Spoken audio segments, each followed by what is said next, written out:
While not a ball was bowled on the cricket field for 117 days, bouncers and no balls were hurled by the BCCI at the outgoing ICC chairman Shashank Manohar, who retired as ICC chief at the end of June 2020, who heartily praised their chairman of 4 years.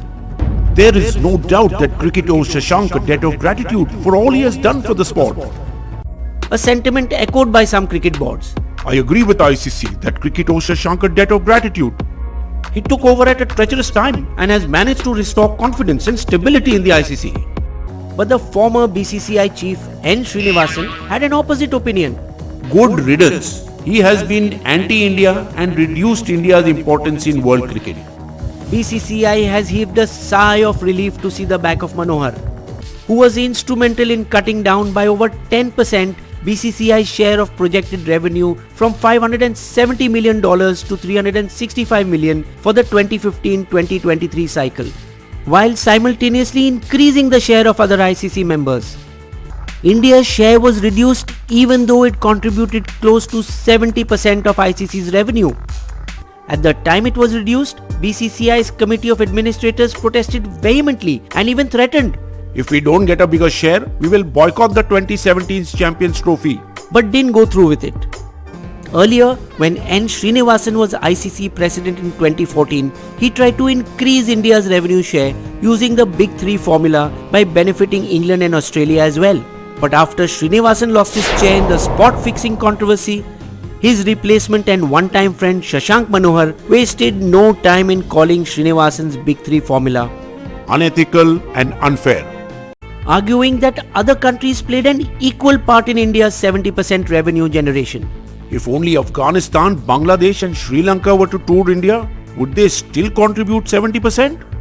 The Manohar-Srinivasan fight goes back a long way, and it is believed that it was Manohar who had brought about Srinivasan's downfall in BCCI by allegedly instigating Cricket Association of Bihar official Aditya Verma to file a petition in the Supreme Court in July 2013. Your Honour, there is rampant corruption in BCCI under Srinivasan.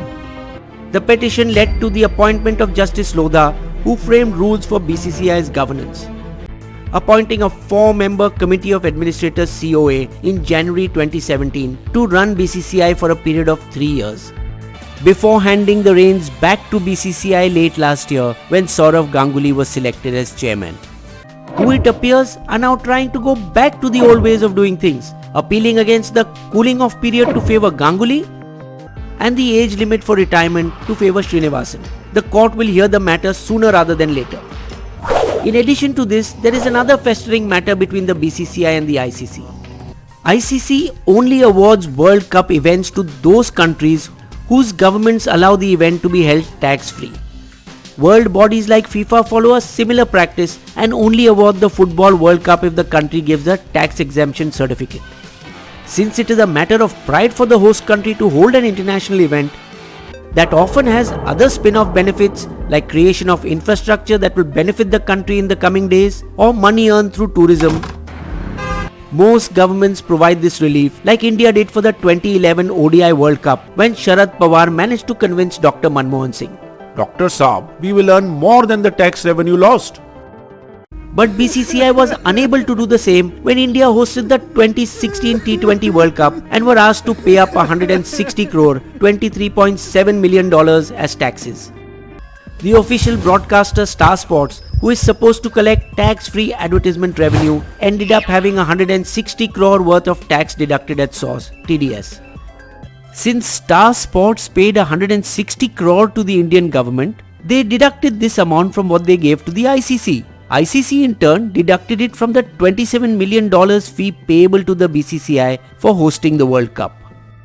Left with just $3 million, BCCI was furious and approached the Dispute Resolution Department of the ICC, claiming the deduction was unfair.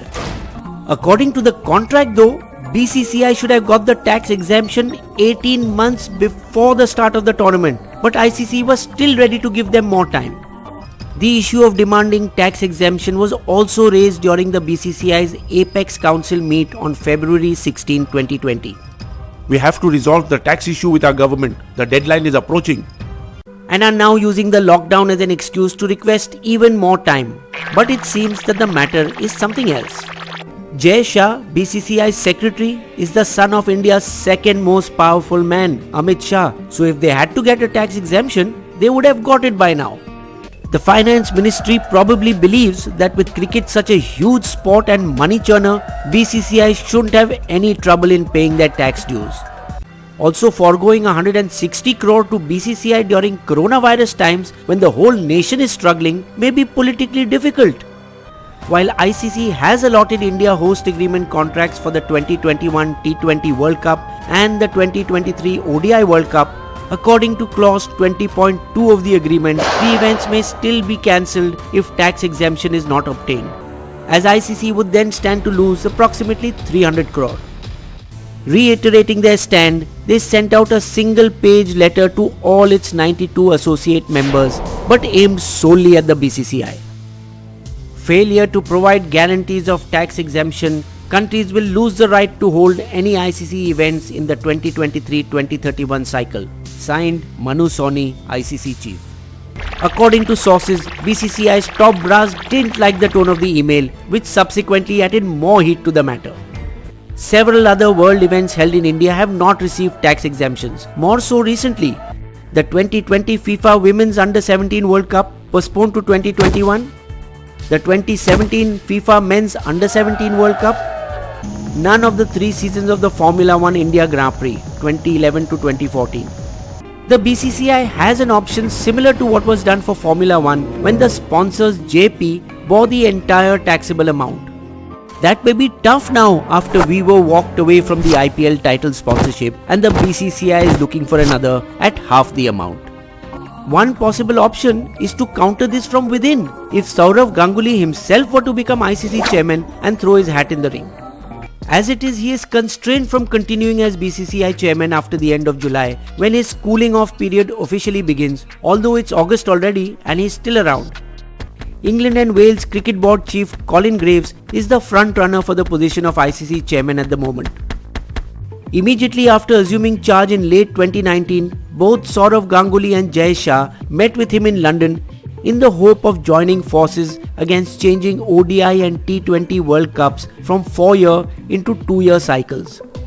Both countries fear that an ICC event every year will eat into the days of IPL/The 100 and bilateral series events at home. England will not sign the members' participatory agreement with the ICC.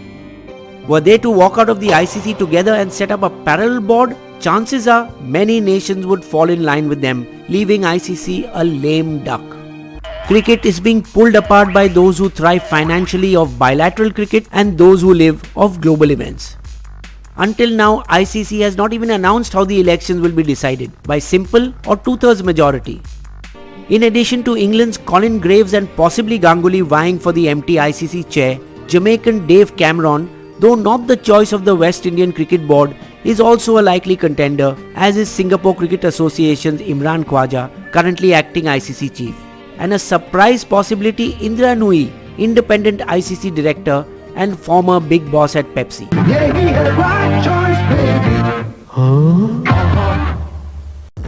Let's see who hits the sixes in the last over and whose wicket falls. Bisbo's Limerick. The BCCI and ICC have been fighting a war. Despite getting the largest share, the BCCI wants more. Then the taxman obstructed and their fees deducted. With Manohar now gone, Ganguly and Srinivasan want to even the score.